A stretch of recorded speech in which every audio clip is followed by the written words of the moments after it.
Welcome to Grandpa's True Scary Stories, where every story you hear was once real. Tonight's tale is a haunting, true cursed object horror titled The Key from Room 319. If you love true scary stories, urban legends, and objects that refuse to be owned, make sure to like, subscribe, and ring the bell. Because sometimes the thing you bring home isn't a souvenir, it's a summons. I bought a $5 key and it unlocked a cursed hotel room. I've been stuck in this hallway for 3 days now. It feels like a lifetime. The numbers on the doors keep playing tricks on me, shifting and swirling like smoke. And this damn key in my pocket? It's burning a hole right through my jeans, a constant searing reminder of how I got here. And the front desk phone. Oh, it just keeps ringing. Always the same chilling phrase, delivered in a voice that sounds both ancient and impossibly young. Checkout is at 3:12 a.m., or you become the furniture. If you're hearing this, it's because I managed to smuggle my phone past the wallpaper, which, by the way, literally eats batteries. So listen close, because the key I bought for $5 at a flea market is still out there. And I have a horrible feeling it's always looking for its next lock to open, its next victim to ensnare. I've always been drawn to the forgotten, the discarded. I collect things most people would just toss. Rusty pocket knives that tell 1,000 untold stories, single dice that rolled their last game, and yellowed hotel stationery from the 70s, each sheet holding a whisper of past guests.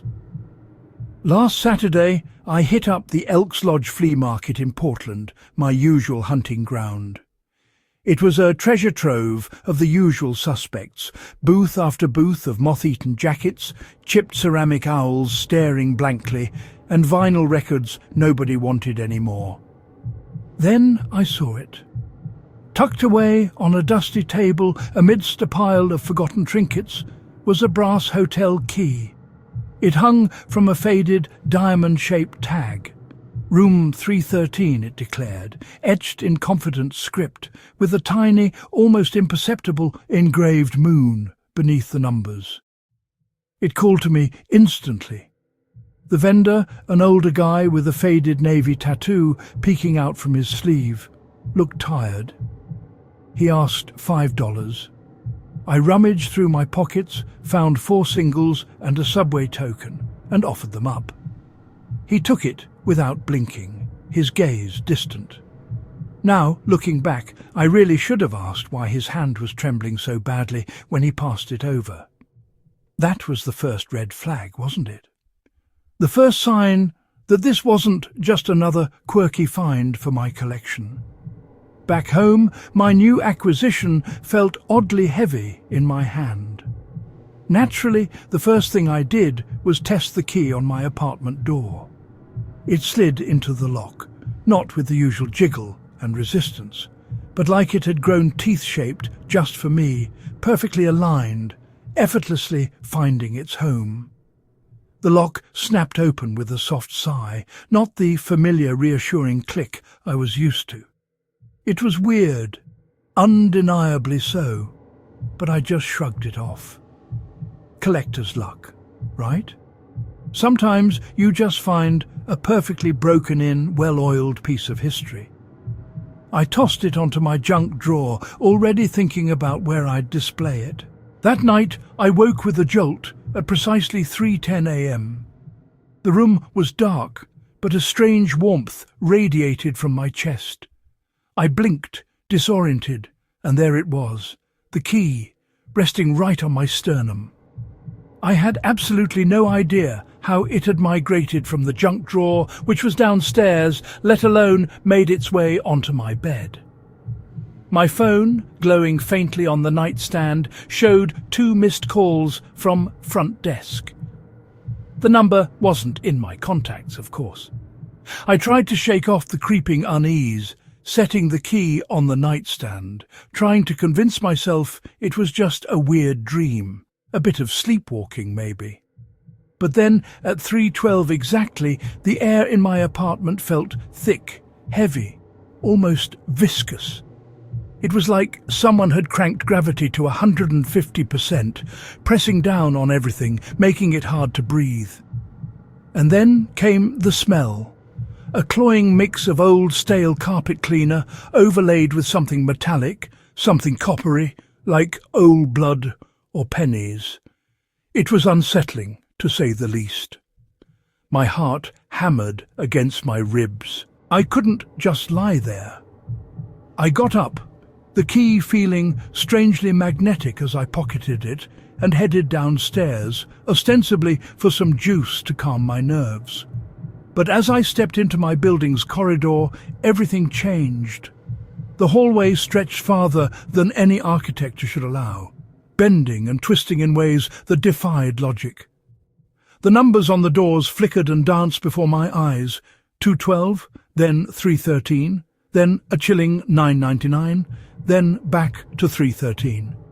It was a dizzying, disorienting display. And then I heard it.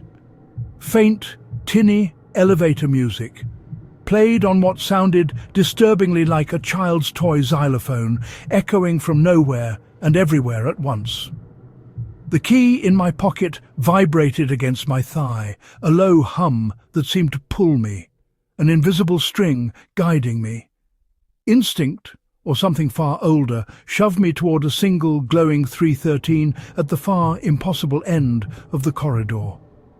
I tried to rationalize it, to tell myself it was just a dream, a vivid nightmare.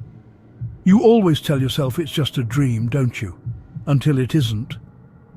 The glowing 313 resolved into a door, slightly ajar, inviting me into the unknown. The metal tag hanging from its knob matched my key exactly, the tiny engraved moon catching the faint, eerie light. I hesitated for a moment, my hand hovering, before finally knocking. No answer. The silence that followed was heavier than the air had been minutes before. So I pushed. Inside, room 313 was a bizarre time capsule, a 1950s motor lodge trapped in amber. The air was thick with the scent of ozone and forgotten things. There was an avocado green rotary phone on a nightstand, its cord tangled like a forgotten snake. A rabbit-ear TV, its screen a dusty blank slate, sat opposite a bed adorned with a floral bedspread, bleached by what must have been decades of phantom moonlight. Every detail screamed retro, but with an unsettling, almost aggressive stillness. The moment I stepped fully inside, the door swung shut behind me with a soft, final thud. I spun around, my breath catching in my throat. There was no handle on the inside, just smooth, unblemished wood. Panic flared. I tried the key, jamming it into the keyhole, desperately trying to turn it back, to unlock my escape. But it wouldn't budge. It was stuck, a cruel joke. Great, just great. Then I noticed it. A cream-coloured envelope, crisp and out of place, lay neatly on the pillow. My name wasn't on it, but it felt addressed to me. The handwriting was elegant, almost formal, yet eerily precise. I picked it up, my fingers trembling slightly. Inside, 3 rules were listed, stark and unsettling. Welcome guest. 1. Curfew is at 3:12 a.m. sharp. 2. Complete checkout task or forfeit your locks. 3. Front desk loves you. The last line sent a shiver down my spine. What did forfeit your locks even mean? And front desk loves you. It sounded less like a welcome and more like a threat. Underneath the envelope, nestled on the pristine white pillowcase, was another antique brass room key. It was identical to mine, down to the tiny engraved moon. So now I had 2 copies. It was like the place was photocopying horror for bulk sale, churning out replicas of my impending doom. The thought was absurd, but in that room it felt chillingly real. As if on cue, the rabbit-ear TV crackled to life, a sudden burst of static filling the eerie silence. The static then coalesced, forming blocky green words across the screen. Task 1. Find the bellboy's missing name tag. A countdown timer appeared below it, stark red digits flashing, row 5959. My heart pounded. This wasn't just a weird dream or a prank. This was a game, a terrifying, high-stakes game. I started tearing the room apart, a frantic energy coursing through me. I pulled open drawers, finding only stacks of blank, yellowed stationery, each sheet smelling faintly of dust and despair. I flung open closet doors that exhaled plumes of cold, ancient dust, revealing nothing but empty hangers and the oppressive weight of forgotten garments. The room felt like it was watching me, judging my every move. Finally, behind the mirror, which seemed to shimmer with an unnatural depth, I found it. A wallet-sized plastic tag. Billy, trainee, it read, the name almost faded. The moment my fingers brushed against it, the mirror's surface rippled violently, like water disturbed by a stone. My reflection, however, remained frozen, hand extended, reaching for the tag, while the real me instinctively stepped back, startled. It was a horrifying, split-second disconnect. I quickly pocketed the tag, and then, with a jerky stop-motion snap, my reflection caught up, its hand retracting in sync. I felt a strange lightness, as if 5 pounds of my very essence had been siphoned off. A deposit, a sole sales tax, the room had claimed. Task 2 flashed onto the screen, replacing the previous message. Return the tag to the front desk.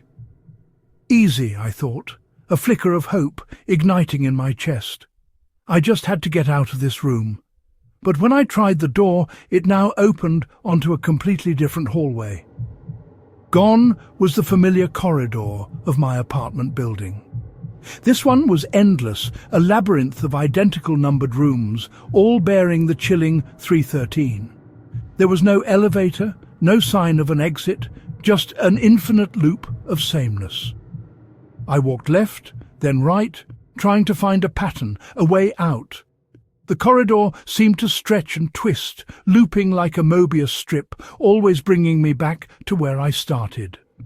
The walls seemed to breathe, the air growing colder with each futile step. At the 20-minute mark, with panic starting to set in, I tried a desperate trick. I slid Billy's name tag under the nearest door. The lights in the hallway flickered wildly in response, a strange, almost sentient approval.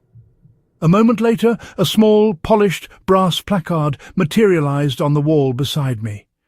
Checkpoint saved. Gamify your nightmares, I muttered, a grim, humorless laugh escaping my lips.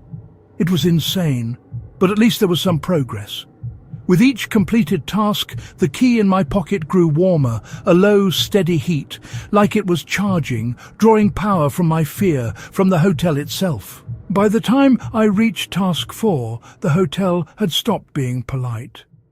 It was done with subtle hints and eerie suggestions. The wallpaper, which had previously seemed merely faded, now peeled back in jagged strips, revealing messages scrawled in what looked disturbingly like fountain pen ink directly onto the plaster beneath. "You're almost home," one whispered, its letters thin and spidery. Another declared, "Don't you want to stay?" Each message was a fresh prick of fear, a reminder of the hotel's malicious awareness. Then the avocado green phone rang. I hesitated, my hand shaking as I reached for the receiver. A voice, both childlike in its cadence and ancient in its timbre, whispered from the other end. "Return the key before housekeeping arrives." My blood ran cold. "Housekeeping?" I managed to croak. "What happens if I fail?" The line crackled, spitting static that somehow, impossibly, shaped itself into a single terrifying word. Integration. The word hung in the air, thick with dread. My limbs suddenly felt heavy, leaden, as if the floor itself was magnetized and my bones had turned to iron filings, pulling me down. I remembered the flea market vendor's trembling hand, his distant gaze. Integration. The word echoed in my mind, conjuring images of becoming another forgotten object, another booth at some cosmic flea market, destined to sell cursed trinkets forever, trapped in an endless loop of this hotel's insidious existence. That's what it meant, didn't it? To become part of the hotel, part of its furniture, part of its endless shifting hallways. I checked my phone. No signal, of course, but the clock still worked, a cruel tether to the outside world. 2:58 a.m. 17 minutes. 17 minutes until checkout. My heart hammered, a frantic drumbeat against the silence. The final task, the ultimate hurdle, appeared on the TV screen. Choose the real key. On the floor bedspread, where only moments before there had been nothing, now lay two identical brass keys. Absolutely no clues, no distinguishing marks, no engraving differences. They were perfect replicas. The countdown resumed. 00:14:59. My pulse synced with each ticking second, a horrifying rhythm of impending doom. How could I choose? How could I tell which was the right one, the one that offered escape, and which was the trap? I closed my eyes, trying to clear my head, to find some inner guidance. I let the key in my pocket, the one that had been warming all this time, guide me. It pulled, subtly but unmistakably, toward the key on the left, like a dowsing rod seeking water. Trusting this strange primal instinct, I swapped the keys on the bed, pocketing the left one and leaving the other. The moment the left key was secured in my pocket, the lights in the room snapped off. Utter darkness. For a single, terrifying heartbeat, I floated in that void, suspended between worlds, between fates. Then, just as suddenly, I was back. Back in my apartment hallway, the familiar, comforting grey light of dawn filtering through the stairwell window. The key still rested in my palm, warm but rapidly cooling, its heat fading like a dying ember. A wave of profound relief washed over me, so intense it almost buckled my knees. I was out. I was free. I felt light, untethered, for exactly 3 glorious seconds. Then the cold dread set in. I tried my apartment door. The deadbolt, usually so solid and reliable, spun freely, uselessly. The door drifted open with a gentle push, refusing to latch no matter how many times I twisted the knob or jiggled the lock. It was broken, completely. My heart sank. I rushed downstairs, a growing sense of panic tightening its grip. The building's main entrance lock? Same thing. It clunked open with a flimsy give, offering no resistance. Even my trusty bike lock, a heavy-duty chain I relied on daily, the shackle popped open without so much as a click. Every single mechanism meant to keep things out, every barrier I relied on for safety and security had quit. They were all useless. It was as if the hotel had collected its collateral, not on my physical belongings, but on my very sense of safety, on the concept of security itself. It had taken a piece of my peace of mind, irrevocably. The following Saturday, a restless unease drove me back to the flea market. I had to know. The vendor's booth, where I'd found the key, was gone. Just an empty space where his dusty table had been. A neighbour, a craft seller who specialised in macrame owls, recognised me. She told me The Navy tattoo guy, the vendor, had moved to assisted living last month after a sudden debilitating stroke. She handed me a receipt book he'd left behind, a small leather-bound ledger. On the very last page, scrawled in shaky, almost illegible cursive, was a chilling message, a final warning from beyond. Keys are loans, not purchases. Return before 3:12. The implication hung heavy in the air. He hadn't just sold me a key, he'd passed on a burden. He'd found his checkout task, and I was now the next unfortunate borrower. So if you ever spot a brass hotel key, especially one with a faded tag at a yard sale or a flea market, please, for your own sake, do me a favour. Leave it there. Walk away. Don't even look twice. And if you happen to hear your door creak open at 3:12 a.m. tomorrow morning, check the time on your phone. Twice. Make sure it's not a dream. Comment below any odd objects you've bought that ended up changing the rules on you, that had a hidden price tag you never saw coming. I'll be reading from whatever hallway I'm stuck in next. I thought $5 bought me a cool souvenir, a quirky piece of history for my collection. Instead, it bought me a timeshare in a place that doesn't exist on any map or calendar. A place that extracts its payment in fear and security. The key is on my desk as I record this, cooling slowly, like it's satisfied with its latest conquest. It feels lighter now, almost inert, but I know better. I'll try to return it tonight, to hand-deliver it to the front desk, wherever that lobby decides to appear. It's a gamble, I know. If you don't see another video from me, assume checkout went sideways. Either way, lock your doors, friends. Lock your doors while you still can, because you never know what's looking for its next lock to open. The end. Thank you for listening to my story. If this tale kept you awake tonight, make sure to like, subscribe, and turn on the bell. Because there are many more true scary stories, cursed objects, and real horror tales waiting just beyond the next door. This was Grandpa's True Scary Stories, where every whisper hides a truth, and every truth hides a nightmare.